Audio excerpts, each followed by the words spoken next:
torna con noi Ezio Noto, dopodiché passeremo alla premiazione delle poesie e delle canzoni, dopo il saluto ovviamente dell'autorità raionistica presente in sala.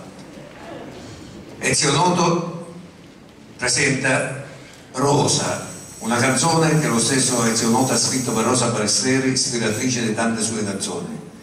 A lei, alla sua vita travagliata, alla sua potenza vocale ed espressiva ha dedicato questo ricordo.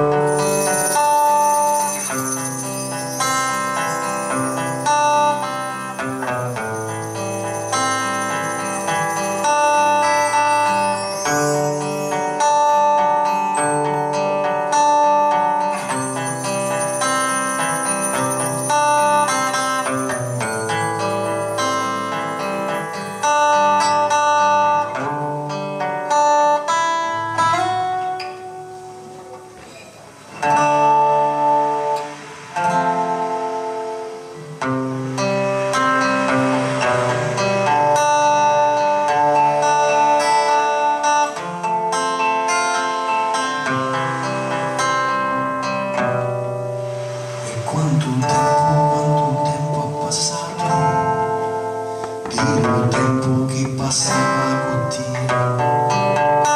quando andava giornate di vento, ti rancorava tu mentre dormiato, e scita, da lume petto, mi contava tu milioni di peni, e chi so di muri e camminca di piante.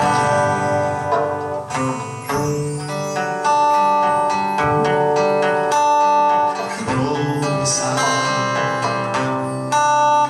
non piangere,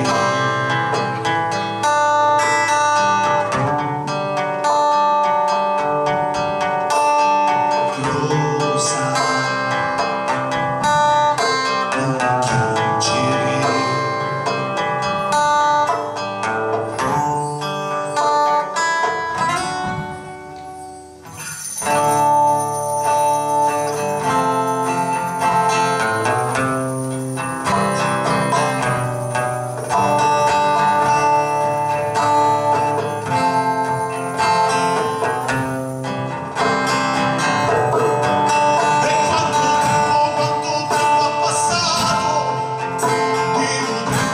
passava con te.